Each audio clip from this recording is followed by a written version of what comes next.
কুরআনুল কারীমের সূরা বনী ইসরাঈলের প্রথমে রেকর্ড করেছে। আল্লাহ পাক বলেন, সুবহানাল্লাযী আসরা বিআবদিহি লাইলাম মিনাল মাসজিদিল হারাম। সুবহানাল্লাহ পড়েন। আল্লাহ পাক বলেন, আমি আমার নবীকে মসজিদে হারাম থেকে আমার নবীকে আমি ইলাল মসজিদুল আকসা, ওই সুদূর দূরে অবস্থিত ফিলিস্তিনের মসজিদে আকসা বাইতুল মাকদিস পর্যন্ত সফর করিয়েছি। কেন করালেন সফর?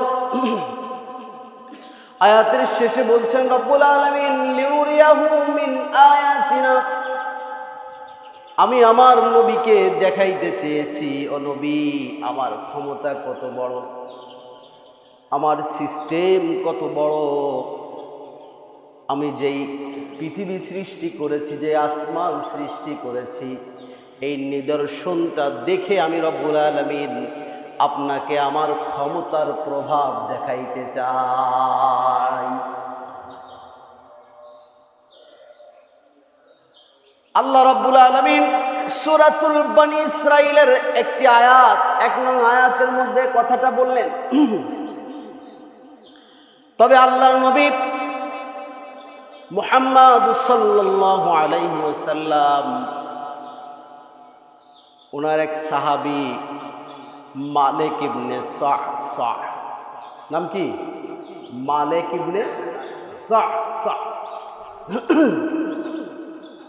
বুখারী শরীফের 3608 নং হাদিসের মধ্যে পুরা মেরাজের ঘটনাটাকে রেকর্ড করেছে। পুরো মেরাজের ঘটনাটাকে চমৎকারভাবে রেকর্ড করেছে। তবে ওখানে উনি লিখেছেন, আল্লাহর নবী মসজিদে হারামের হাতেমি কাবা যেটাকে বলা হয়, ওখানে ঘুমিয়েছিলেন। অন্য বর্ণনায় পাওয়া যায় উম্মে হানি ওনার ঘরে ঘুমিয়েছিলেন আল্লাহর নবী। তো যেটাই হোক, রাতের শেষ ভাগে আল্লাহর নবী বলেন, আমার কাছে দুজন ফেরেশতা আসলো। আমি পুরো ঘটনা বলবো না, কারণ এটা আপনারা জানেন না। আমি কিছু মূল কথা বলবো আর কিছু হাদিস শোনাবো যা আপনারা শুনেন না। এইটা আল্লাহর নবীর সাহাবী মালিক ইবনে সা'সা বলেন, রাসূল আরবি মুহাম্মদ সাল্লাল্লাহু আলাইহি ওয়াসাল্লাম হাতেমি কাবার মধ্যে ঘুমায়। এমন সময় ছাদ ফাঁকা হয়ে দুইজন ফেরেশতা আসমান থেকে নেমে আসে। আল্লাহর নবীর সিনাটাকে চিরে, দিলটাকে বের করে মায়ে জমজমের পানি দ্বারা সুন্দর করে পরিষ্কার পরিচ্ছন্ন করে আল্লাহ নবীকে ডাক দিলেন, জিবরিল আমিন, ও নবী ওঠেন, ঘুম থেকে জাগ্রত হন। আল্লাহ নবী উঠলেন। এমন সময় একটি প্রাণী সর হওয়ার জন্য আল্লাহ নবীর কাছে আনা হলো। বুখারীর মধ্যে এসেছে, প্রাণীটার নাম বোরাক। নাম কি? বোরাক। জিবরিল আমিন বোরাককে বললেন, ও বোরাক, রাসূলের সামনে উপস্থিত হয়ে যাও। কেন? তাফসীর ইবনে কাসিরের মধ্যে এসেছে, এটি এমন একটি প্রাণী যার উপরে অতীতের নবী রাসূলেরা সওয়ার হইতো। আল্লাহ পাক এটাকে হেফাজত করে রেখে দিয়েছেন। আল্লাহর নবীর সামনে এসে বোরাক ছটফট শুরু করেছে, অমত পোষণ করেছে। জিবরিল আমিন ডাক দিয়া বলে, ওগো প্রাণী আল্লাহর বোরাক, তুমি তো জানো না তোমার উপরে আজকে এমন একজন মানুষ সওয়ার হবে, এমন একজন ব্যক্তিকে তোমার উপরে সওয়ার করে আরোহণ করে নিয়ে যাওয়া হবে, যেই ব্যক্তির নাম রব্বুল আলামিন দিয়েছেন ওয়া মা আরসালনাকা ইল্লা রাহমাতাল লিল আলামিন। সুবহানাল্লাহ পড়েন।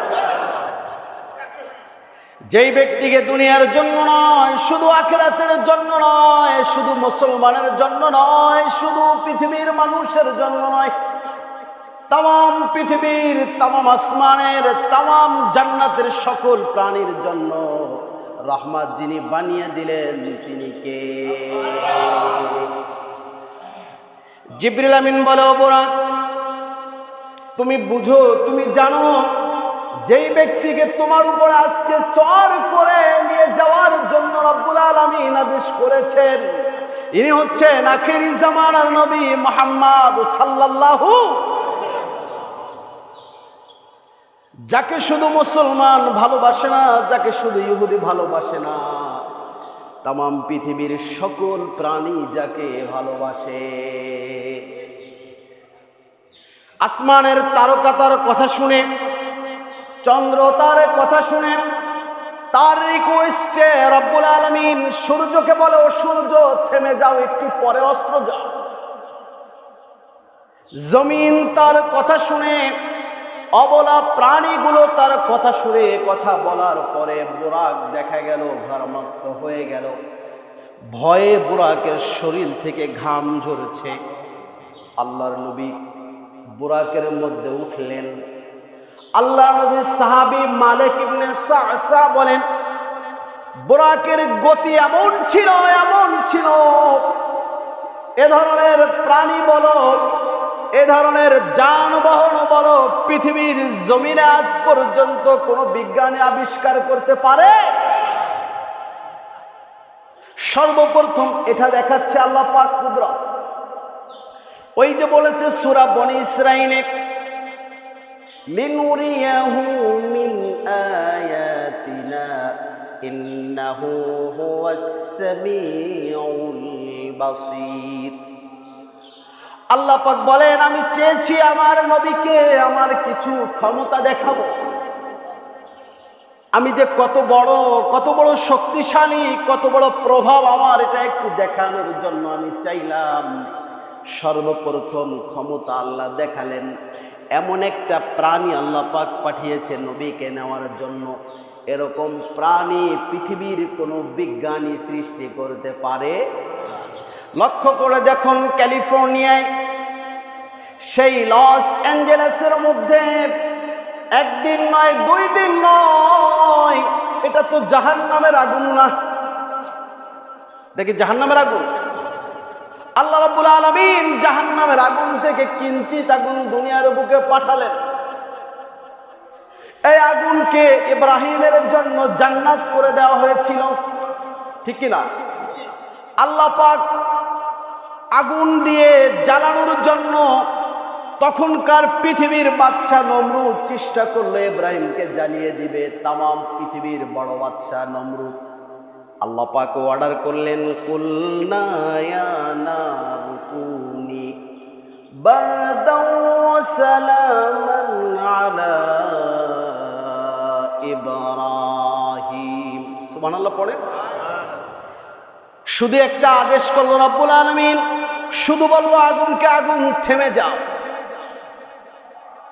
রব্বে কারীম আসে নাই, কিছুই বলে নাই, কোন যন্ত্র পাঠায় নাই, কোন বিমান পাঠায় নাই, ওয়াটার বিমান পাঠায় নাই, ওয়াটার কার পাঠায় নাই, কিছুই পাঠায় নাই, শুধু বলেছে থেমে যাও। সঙ্গে সঙ্গে আগুন কি থেমে গিয়েছে। অথচ দেখো পৃথিবীর মানুষ ব্রেন দিয়ে বুঝবে, বিবেক দিয়ে বুঝবে, আজকের 1 সপ্তাহের আগুন জাহান্নামের আগুন নয়। তোমার বাড়িতে যে আগুনে ভাত রান্না করো সে আগুন পুরা আমেরিকাকে, পুরা ক্যালিফোর্নিয়াকে ধ্বংস করে দিল পৃথিবীর মানুষ। কত প্রযুক্তি ব্যবহার করলো, কত বিমান ব্যবহার করলো, ওয়াটার বিমান, ওয়াটার কার, কত ফায়ার সার্ভিসের বাহিনীরা 24 ঘন্টা মেহনত করেছে। তারপরও রবের ক্ষমতা কোথায়, মানুষের ক্ষমতা কোথায়, এটা বুঝে আসে না। এটা বুঝে এই জন্য রাব্বুল আলামিন বললেন, আমি চাই আমার নবীকে একটু আমার ক্ষমতাটা দেখাবো। নবীকে কি দেখাবে? সকলে বলেন কি দেখাবে? ঘুমাইতেছেন কেন?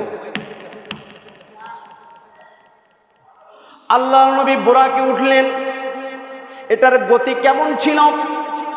মালিক ইবনে সাসা বলেন, নবী বলেছেন ওর চোখের দৃষ্টি যত দূরে যায়, মানুষ যখন তাকায় চোখের দৃষ্টি মাইলকে মাইল দূরে চলে যায়। বুরাকের গতিটা এমন ছিল, চোখের দৃষ্টি যেখানে তার দৌড়ের গতি তার পাও পড়ে সেখানে। সুবহানাল্লাহ পড়ে চলে গেল এভাবে করে বাইতুল মাকদিসে।